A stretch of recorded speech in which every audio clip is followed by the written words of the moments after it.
Akala nyo, di wala. Kaya kung ako sa inyo, makinig na lang kayo sa sasabihin ko. Humanap ka ng pangit at ibigin mong tunay. Yan ang dapat mong gawin. Kaya makinig ka sa akin and it goes a little something like this.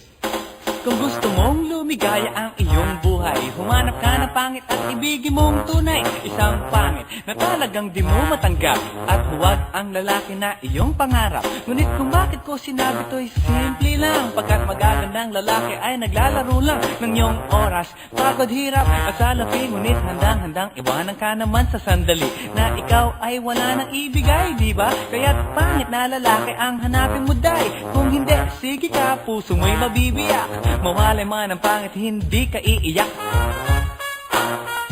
Humanap ka ng pangit. Wag na uy, wag na Humanap ka ng pangit. Wag na uy, wag na Humanap ka ng pangit. Wag na uy, Ibigin mong tunay.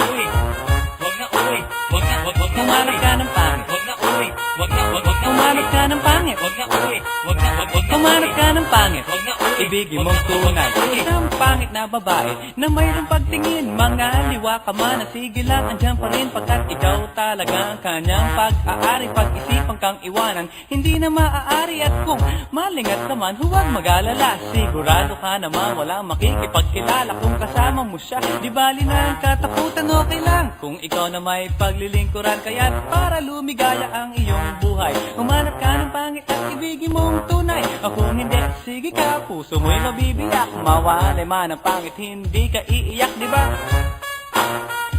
Humanap ka ng pangit. Wag na uy, wag na Humanap ka ng pangit. Wag na uy, wag na Humanap ka ng pangit. Wag na uy, Ibigin mong tunay. wag na uy, wag na Humanap ka ng pangit. Wag na uy, wag na Humanap ka ng pangit. Wag na uy, wag na Humanap ka ng pangit. Wag na uy, Ibigin mong tunay.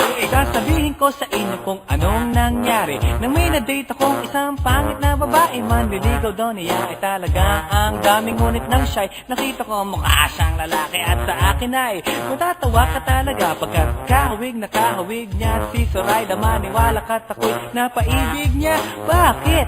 Kasi ang bait-bait niya. Lahat ng aking hilingin di tumatanggi, palagi siyang nakahalik sa aking pisngi. Ako'y siya. Araw-araw na tuwing kasama ko siya, gusto ko sumigaw, gusto ko iwanan siya, ngunit ako'y nag-isip, ito ba'y totoo o isang panaginip? Di siya maganda, ngunit ako'y kanyang hari. Iyang ba